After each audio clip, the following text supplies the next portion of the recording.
Hello, and a very warm welcome to you. Thank you so much for joining me for today's podcast episode.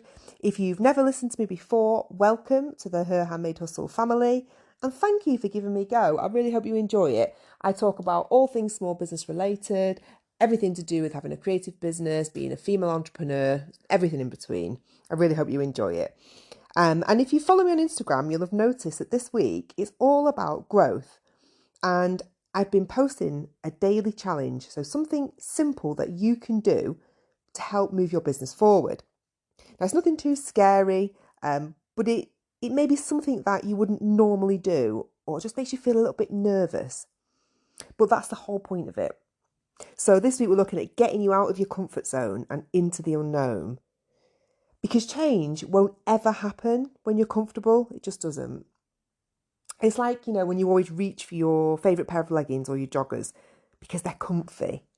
They don't notice when you raid the fridge at midnight or if you have a couple of extra mouthfuls of cheese when you're prepping tea.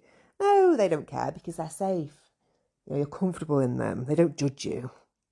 They're where you feel you're most cosy and content.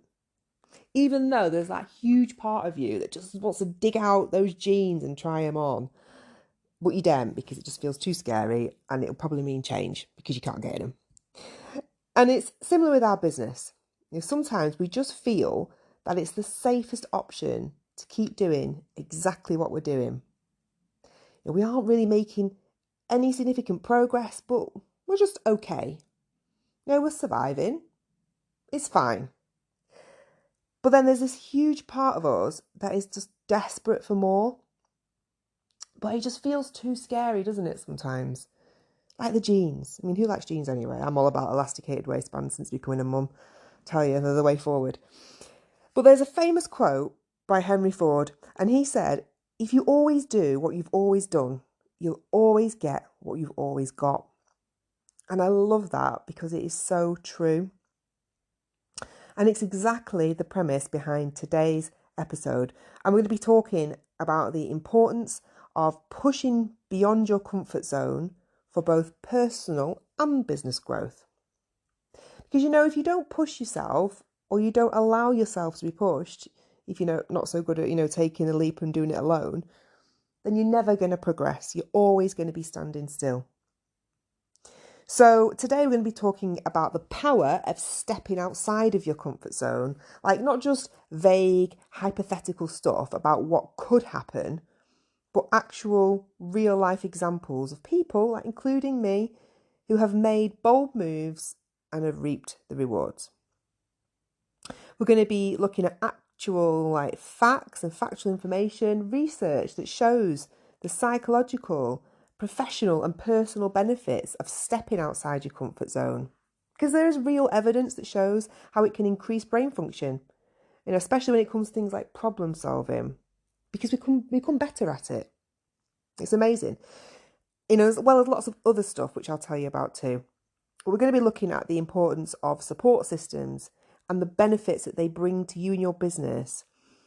Just having somebody there that can push you along, as well as some practical tips, like actual things you can do to help you and your business so you see some proper growth, personally and professionally.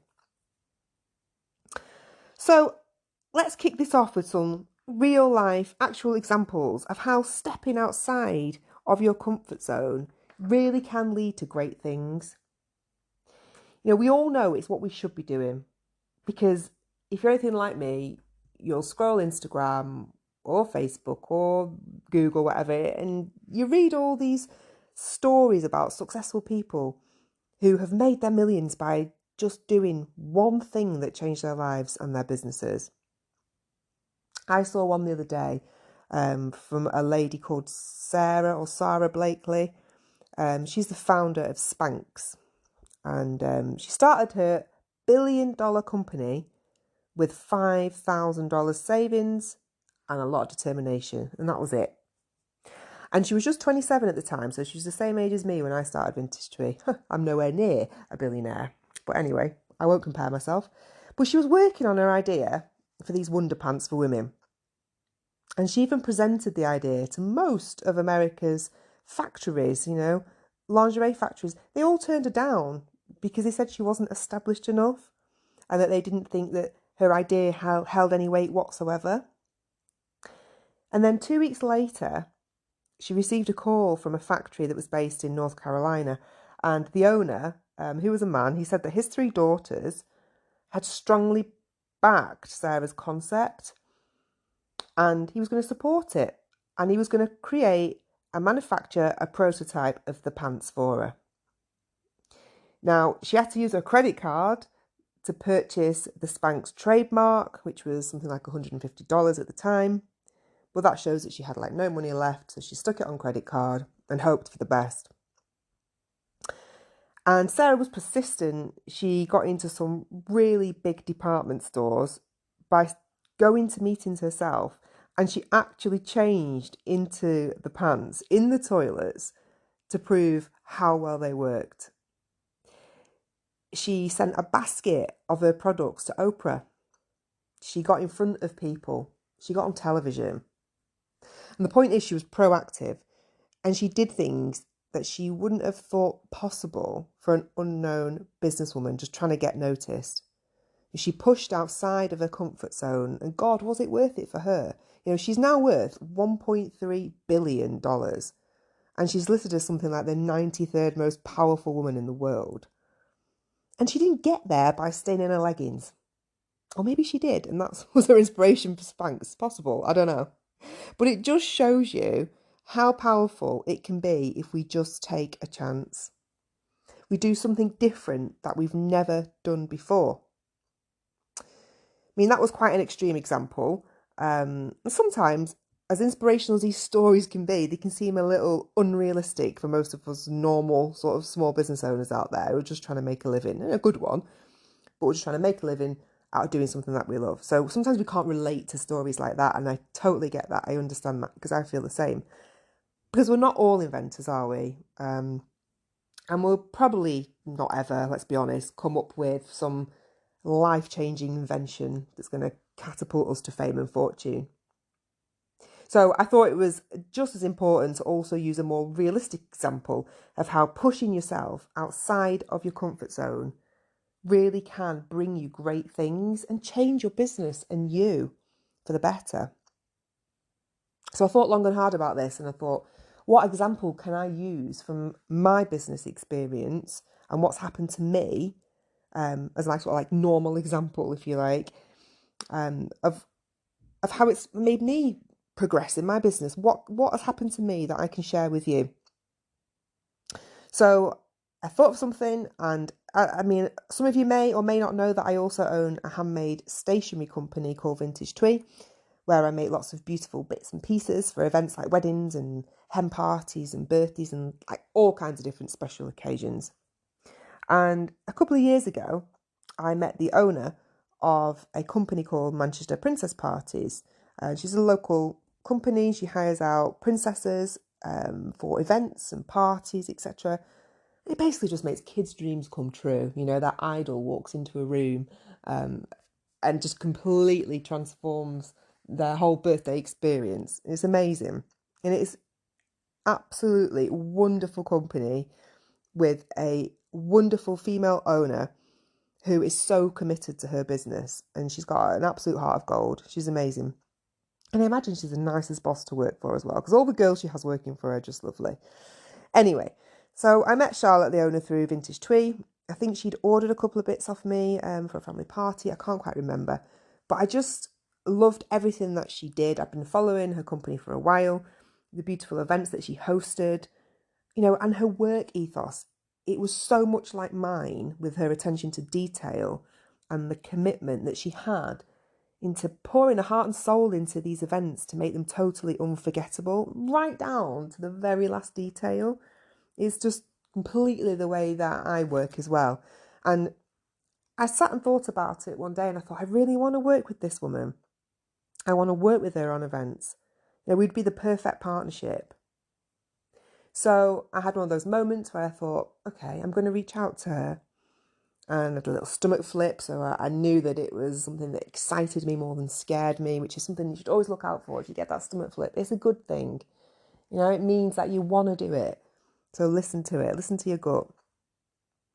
So I reached out to her. I made some little keepsakes for her two sons that Christmas time because I wanted to show her the standard of my work, and how I was so committed to creating these magical memories that are going to stay with children forever, because they do, don't they? These are the little things kids remember from their childhood, small little gestures, and it means something to them. Anyway, she came by my house that evening, she picked the stuff up, and she was so touched by my little Christmas gifts for her sons that she contacted me a couple of weeks later, and she asked me to work with her on their biggest event of the year, this annual fairy tale ball, which they host over like 4 days. And it's attended by, I think, every child in the Northwest and probably beyond who loves princesses. It's like a dream for kids, honestly. The ball is unbelievable. I went last year and I'm going again this year. Never mind my daughter, I can't bloody wait. So anyway, I got to create the favours for the 2023 fairy tale ball, and also I'm doing them again this year for the 2024 ball, which is an under the sea themed. It's going to be fantastic. And that all came from one bold move that I made to reach out to someone that I really, really wanted to work with and show them what I could bring to the table. And I truly mean this when I say that Charlotte, actually, I think she's my real life fairy godmother. If she's listening to this, I'll tell you why, Charlotte. The first time that you've saved my bacons, twice now this has happened. The first time was last year, which was the first order I got for the fairy tale ball. And it happened just as my husband was made redundant from work that week. I mean, he literally went to work one morning and then he came home at like 11 a.m. I remember I was sat upstairs working. And he came home out of the blue. And that was it. Didn't have a job. Just been let go due to financial difficulties at work. So we were then plunged into this financial worry and stress of how we were going to pay the bills for that month. And then the wand was waved. And the Princess Ball saved the day and it got us through. It paid the bills. The second time was the beginning of this year. And I was about to go into hospital for my mastectomy. And I was so worried about being shut with no income for like 3 months minimum. Honestly, I couldn't sleep at night worrying about it. Because once you close and you're self-employed, that's it. You're closed. But then again, the wand was waved and Charlotte asked me to do the 2024 ball favours. And I got that order in just before I closed. And I'm eternally grateful for it. I really am. I'm eternally grateful to her and her business, because it just shows how much it means to a small little independent business like me, like you, when you order with them. You are literally paying their bills and putting food on the table for a real person, a real family. It means the world to us. So these bold moves are something that you must do in order to move forward and progress your business. And that is just a real life example of how it has helped me. So how does this act of stepping outside of our comfort zone actually benefit us psychologically and professionally? Is there a point in doing it that it's going to help us feel better? It's going to make us more productive? Yes, it most definitely does help us. And I was actually listening to a podcast yesterday about how we should be nurturing our brain daily. It's like the most important organ in our body, isn't it? It runs the whole show. It is our supercomputer. And we should be looking after it, this person was saying, for at least 5 minutes every day. A bit like we do, with our teeth. We clean our teeth twice a day. And we don't think twice about it, because it's our physical appearance. But we should be looking after our brain as well for 5 minutes a day. Because without it, we're going to shut down. We don't exist. And it turns out that there are things that we can actually do to improve our cognitive function and overall psychological well-being. I mean, I love all this stuff because I did it at uni. I do miss it a tiny little bit, if I'm honest, so I like talking about it.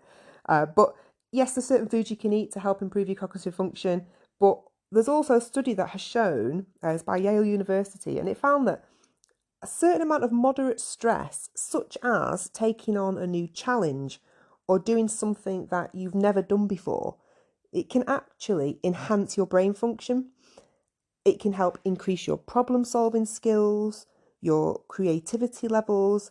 I don't know if you've ever noticed that once you do something that you haven't done before, you sort of get on a roll with it, don't you?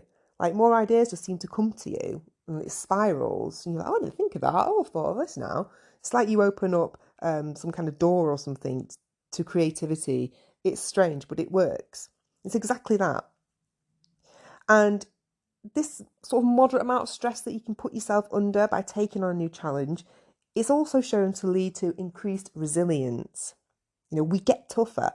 We're more willing to try things without as much fear of rejection, and we aren't as afraid of failure.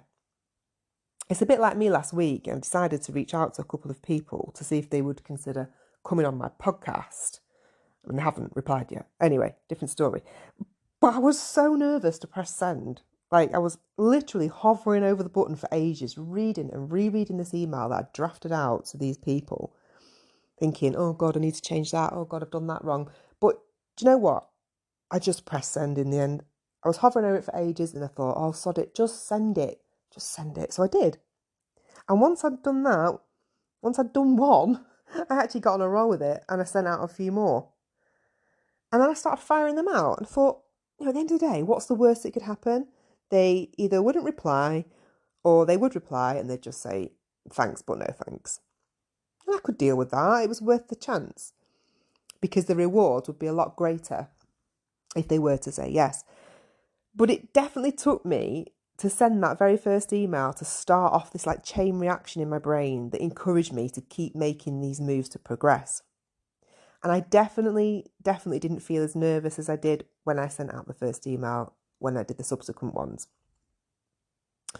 So not only are we experiencing these actual physiological changes in our brains when we're expected to, we're exposed to moderate levels of stress, we're actually psychologically changing as well as a result of it too, because we're becoming less fearful. We're not as scared of doing things once we've done it before. We're more resilient, like I mentioned. We're more confident. And we're less likely to give up or give in. And that is one of the most important things to note. Because all of these things combined, they're crucial in forming our success mindset, whether it be in business or in your personal life. If there is something that you are trying to overcome personally or professionally, you need all of those things in order to do it. So there's never been a better reason to try something new. And I think another crucial element to progressing is one that I think as females in particular, we tend to lean on quite heavily. And that is our support system. So God, how many times a day do you share a conversation, a text, an email, whatever, with someone in your friendship circle or your family or a work colleague where you ask for advice or their opinion on something that's going on in your life? Could be anything. I think for women in particular, support systems are just everything to us. I don't know what I'd do without mine. It only consists of about 5 people, if I'm honest, but they are the people that I can rely on for absolutely anything. It can be from picking my kid up from school if I've got an appointment, to answering the phone if I need to chat, laugh, cry, or all of the above, anything. And those 5 people are sort of like my go-to support system, and they're the people that will push all my boundaries, get me outside of my comfort zone, whether it's personally or professionally. And we have different people, don't we? You tend to gravitate towards when we need different levels of support. So I like to call my my circle of trust. That's it. I like to call them my circle of trust. So those 5 people are in there. They're in the circle of trust, and they all excel at different things.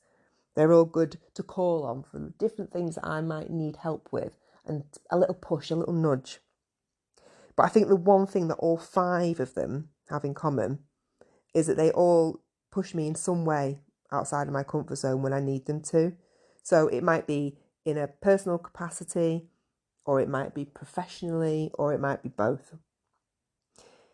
But one thing is for sure, that I wouldn't have done probably half the stuff that I have and succeeded if it wasn't for each and every one of them.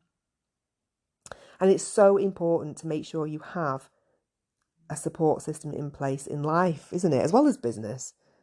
You need one when you're self-employed too, trust me, because it can be a lonely place. If you have your own business where you're thinking about it, you'll know what I'm talking about. It's difficult when you've got nobody to bounce ideas off and you've got no one just to ask it a quick opinion.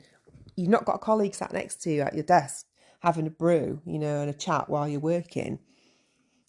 So it's really important to make sure that you've got somebody there, a support system in place, even if it's only one person, one person who can push you outside of your comfort zone, that will make you progress and do something that you wouldn't have done otherwise. It's so beneficial to you, honestly. They are the people that can provide you the encouragement that you need. If you're not sure, you're feeling a little bit low on confidence, they will encourage you and motivate you to make a decision, to go for it, to do it. And they're also the people that you can be accountable to, because I think it's important to have someone in your life that you tell things to so that they can kind of check up on you and say, well, have you done it? I do it all the time, like silly little things. If I need to make a doctor's appointment or a dentist appointment, I make a point of telling somebody, and then they'll go to me, oh, did you make that dentist appointment, that doctor's appointment? Because sometimes I just forget or I can't be bothered picking the phone up, whatever. But I like to tell somebody so that sort of they can then remind me as well and make sure that I've done it. Keeps you on track, doesn't it? Keeps you on your toes. It's not about checking up on someone, well, it is a little bit, but it definitely keeps you on track. And it's also important to have that person because they can offer you a different perspective, which is always helpful. And sometimes you just need somebody to ask their opinion. What do you think of this? From your perspective, what do you think? It's always good to get all this information together. I'm always asking for opinions on my business from my circle of trust. Every single one of them, honestly. They get dragged into a conversation, probably daily, with some kind of business-related question. Because I just love to hear the different perspectives. And it's so important that as self-employed people, that we have someone there to support us. I was reading something like apparently 70% of businesses that have a mentor, in any kind of capacity, they survive longer than 5 years, which is double the rate than for non-mentored businesses. And it's because of those three things that I just mentioned, the encouragement, the accountability, and the perspective that you get from having somebody else in your corner. And I'll give you an example of when this kind of encouragement and having this mentor, it led to a significant breakthrough for me in my business with Vintage Twee. My mentor was my mum, hands down. She was the first person that I would ask for advice on absolutely anything, business related or otherwise. And my mum used to work with me at least once a week on a Tuesday for Vintage Twee, and we used to pack all my orders for me. And she was the person that encouraged or persuaded me, convinced me, whatever you want to call it, to join Not on the High Street. So this was back in the days where Not on the High Street were just starting out, and they were the ones actually seeking out sellers to fill the platform. And it was Holly Tucker that approached me. It's crazy, isn't it? It shows me a podcast interview. Anyway, I was umming and ahhing. I'm not sure, if it was a good idea. I didn't know if it would be worth it, if it was worth taking a chance on. I didn't know anything about it really. But my mum convinced me to give it a go. She gave me a little push, nor a huge one actually, because she was very much an all or nothing kind of woman. Not remembered for little pushes. She'd kind of force you to do it. And she said, come on, just give it a go. She said, what have you got to lose? She said, it might really put you on the map. And it did. I accepted Holly's invitation, and we're now years later. I've had 20,000 sales, at least. I'm not on the high street. It's become my main source of income alongside Etsy. And without it, I wouldn't have a business. And without that nudge that came from Mum and that encouragement and persuasion, I probably wouldn't have done it. I don't even know where I'd be now. I may not have had the business at all. But she was definitely my mentor. And you may have someone in your life who does that for you, or you may not, or you may need someone different. Since I've become self-employed, I like to surround myself with people who have the same mindset, because actually they are the only ones who get it. It's like when you have kids and you enjoy being around your friends who've got kids as well, because they just get it, don't they? They get it when you're too knackered to meet up and you just cancel on the last minute. Or, you're out on a play date and your kid has like a massive meltdown because, God forbid, you cut their sandwiches into squares and not triangles. Oh, God, sorry. Or even more dramatic, this one actually happened to me last week. Your child is sobbing uncontrollably in Tesco because they can't see their own eyelids and they miss them. Honestly, that happened. It was a very stressful food shop. Anyway, I find it just really useful to be around other self-employed women who get my drive, they get my determination, my motives, why I'm doing it. They understand the struggles and how much the wins mean to me, no matter how small. So I say the first step to establishing a solid support network for yourself that's going to help you grow your business is to find yourself at least one like-minded woman who you can call on for help and support when you're feeling a little bit too cozy in your comfort zone, when you need that person, that's someone who will yank you out of your comfies and into your jeans from time to time. So I would try and identify the key people in your life who can offer you this support and just hang on to them for dear life. And secondly, you can find yourself an accountability partner. Now, this could be one of the key people you have in your life or someone new and totally unbiased, like me. I'll do it. I'm happy to be. You need someone that you can tell your business plans and goals to. You can share your hopes and dreams with, whatever it is that you want to achieve that day, that week, that month. And they're going to regularly check up on you and see how you're getting on and what progress you've made. An accountability partner. I love it. I've just started doing it actually with one of my lifelong friends from college. She's recently gone self-employed and we schedule a monthly Zoom call now where we first and foremost, discuss hair goals because we've both got curly hair. Let's get our priorities in order. But secondly, we chat about our businesses and what we've achieved that month. And I'm finding that it's really helping me stay focused and it's hopefully helping her as well. Because we are much more likely to achieve a goal that we set ourselves if we tell someone else about it and we create accountability for our actions. It's true. Thirdly, I would definitely use technology to your advantage to facilitate some networking and support. I mean, there are so many platforms and forums out there now and groups that you can just get involved in and find like-minded people, the people that are going to spur you on when you need it. Even if you never make contact with them and you are just sort of like looking at what they're talking about, seeing how they're feeling, their ideas, it can just really help push you outside of your comfort zone when you can see what other people have achieved by going outside of their comfort zone. You're welcome to join my Facebook group. It's free. It's full of creative, passionate women who are all looking for support and encouragement from other women in the same boat. That's why I set it up. It's there for people to bounce ideas off each other.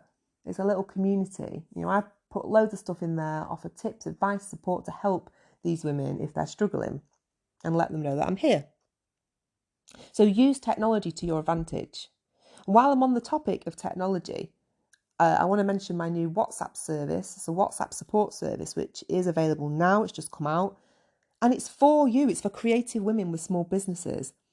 And you can literally just text me with anything that you are stuck on or you need help with. It is that simple. Like there's a real person, me, on the end of the phone for you when you need just some friendly support. Send me a casual text. I'll help you. It's fast. I'm trying to get back to people within a couple of hours if I can, if not the same day at least, because I know that you need answers sometimes when you've got an idea in your head and you want to find out how to do it, or you've got a question to ask and you need the answer. So I try and get back to people as timely as possible. And it's this instant support that is what you need to help you make progress and move forward. Because when we're stuck, we just sometimes give up, don't we? We just go, I can't be bothered. I don't know the answer. I can't bother Googling it. I feel overwhelmed. I'm done. And you just move on to something else. So we don't ever get any further along and we just end up staying still. But imagine how easy it would be, like seriously, if you could just send a quick text message to somebody, to me, and I can give you the answers to what you didn't know and get you unstuck. Just imagine how much you'd get done if you had that person at the other end of the phone. You'd be flying. You'd be absolutely flying. So that's why I did it. And people often say to me, well, what kind of help can I get through the service? What can I expect from you? Well, oh my God, anything you want. Like, the aim is for me to provide, excuse me, fast, bite-sized pieces of information to help you with all those annoying, niggly things that you just get stuck on and that pop into your head. You think, oh, I don't know the answer to that. I just wish I knew. It could be social media related. Anything you're stuck on with that. It could be questions about Etsy, help with pricing your products. Or you might want to text me if you've got a new idea and you need a second opinion or some advice on it. Whatever it is that's keeping you awake at night and stopping you from progressing. The aim of the whole service is for me to be that key person for you and the one who will be all of those things that we just talked about. You know, your accountability partner, your encouragement when you need it the most, you know, your motivation, the rocket up your ass to get you going in the morning, and a different perspective. And what makes me qualified to be that person for you? Well, I am or I'm not, but I have done it for a long time myself. I've been in your shoes. You know, I've experienced running a small creative business and I know what works and what doesn't. And I truly believe that experience trumps all qualifications, if you ask me. You know, it's one of those things like I've got a psychology degree, which would be good to put to use as well. But I have done a lot since starting Vintage Tweet and I've learned a lot and I've got a lot to share. And I promise you, if I don't know the answer, because I don't know everything, obviously, I will go out and find it for you so you don't have to waste your time finding it out and getting yourself more worked up and more confused. And it's like £19 a month, that's it. So you can have me for 1 month or 6 months or whatever you want. 2 months, 3 months, it's pay as you go. So it's totally flexible and it's really, really casual. It's easy. If you want to find out more about the WhatsApp service, it's on my website now. So if you just visit the homepage, herhandmadehustle.co.uk, it's right there on the homepage. But I'll also put the link in the show notes as well, so it'll take you straight there. So to recap the main points that we've just been talking about in today's episode. Number one, comfort zones. They're cosy, aren't they? But they aren't where change happens. We have to get outside of them if we want to grow, both personally and professionally. Number two, coming out of our comfort zone is powerful. There's got to be a bold move that will bring about change. And it's got to be something that excites you more than it scares you. It gives you that tummy flip when you think about it. Number three, there are psychological and professional benefits of putting yourself under a controlled, moderate amount of stress. You get increased brain function and you get better professional performance, which is what we all want because that will bring you the results that you need. And then before, we looked at the importance of having a support network to push you outside of your comfort zone. That one person or small group of people, whatever, who you know are going to challenge you to push your boundaries so that you can be accountable to them. So you get your shit done, basically. That's what it's all about, getting stuff done. So I'm just going to wrap up today's episode with some final words of motivation and encouragement to step out of your comfort zone, right? And it's a weird example, but I really think that, you know me, I like a metaphor and I think it actually signifies quite well pushing your boundaries and encouraging sort of change. And I'm going to use my sofa as an example. So hear me out with this one, right? So last week we decided it was time to get rid of our old sofa. Now we're redecorating the lounge. We've got a new one waiting to take its place. And honestly, I've hated the bloody thing for a while now. It's just like so beaten and bruised from everything it's been subjected to over the last, 13, 14 years I've had it. It just needed to go. Every time I came to the lounge, I looked at it and I thought, oh, God, it's just making me feel depressed. But I've been putting it off for a while, and I needed a push to get rid of it, you know. And that push came when my next door neighbour, like, she knocked on and she practically offered us a brand new sofa that she'd got just a couple of years ago. She hardly sat on it, and because she was changing her room around too, and it just didn't go anymore. I thought, oh, perfect opportunity. Anyway, I listed our old sofa for free on Facebook, and it only took about 2 hours, and someone messaged me and they asked if it was still available. Well, that was it. I burst into tears, like literally sobbing on the sofa, right? I mean, me and that sofa, we've been through a lot the last 13 years. It was the first thing that I bought myself as a divorced 27-year-old moving into her own rented place alone for the first time, you know, when Vintage Tree was in its infancy, but it was allowing me, it's making enough money to let me move out of my parents' house and buy furniture. So that's like the first big purchase that I made. And then after that, I had many a Friday night alone on it with a Chinese takeaway and episodes of True Blood. Loved that programme. It got me through the next couple of years. But I got used to being single again. It also saw a few different boyfriends, I'm not going to lie. 3 different houses, a lot of good times, a hell of a lot of bad times, and everything in between. You know, it's the place that me and my mum would collapse on after a hard day's work with Vintage Tree on a Tuesday. You know, we'd have our tea and we'd watch The Chase on the sofa every single week. It was the place I had the very last cuddle with her before she went into the hospice. It was the place that we had our last Mother's Day, me, my sister and my mum, sitting on that sofa, saying some unforgettable things to each other. And it's had lots of happy memories too. It was a place where I was sat when I found out I was going to be a mum. And I told my best friend. And my sister, I remember doing the video call on the sofa, saying she was going to be an auntie. It was the first place I collapsed on when I got home with my new baby, and I slept on it for hours on end with her next to me in her Moses basket, you know, reaching down to hold her hand. It's been a bed for my dad when he's not wanted to go home because he misses my mum too much. It's been a safe haven for my daughter when she's been poorly and she's not wanted to leave my side and go to nursery. You know, it's been my safety blanket, my comfort zone for a long, long time. And all these thoughts just came rushing into my head the second that this Facebook message popped up on my phone asking if it was still available. And I just burst into tears. And my husband looked up and he just said to me, "What's wrong?" And I just replied to him, "I can't get rid of it." Now, men being men, he took that literally and he just said to me, "Oh, don't worry about it, we'll just pay the council to take it. It's fine, stop worrying."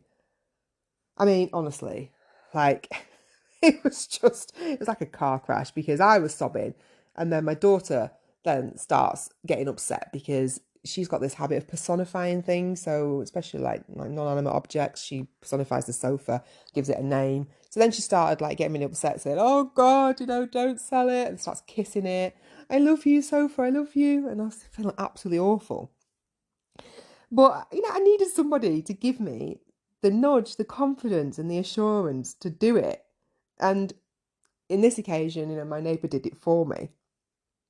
And yeah, it's gone. So you'll see a photo of me. I'm going to post it on Instagram this week. The very last photo of me and my sofa. It'll make you laugh.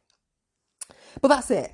Okay. So remember, if you want me to be that person for you and you want me to help you take those all important steps, getting outside of your comfort zone, then join my WhatsApp service. I'm here. I'm here to help you. You won't regret it, I promise you. I'll be that person that'll push you over the edge. Trust me, I'm good at doing that. All my friends say that. Make them do things they don't want to do and they never regret it. So that's all for today. Thank you so much for listening. I hope you've enjoyed today's episode. I've enjoyed recording it. It's been very therapeutic for me recording these episodes. I really look forward to it every week and I hope you do too. If you can share this podcast with any other women in your life that you think would love to hear it and love to listen to it. Obviously, great if you've got a small business. If you haven't, I hope you still find it inspirational and you find things that I talk about interesting. So if you can share it, rate and review me, whatever you can, I would be so grateful. So thank you so much for listening again, and I will speak to you next time.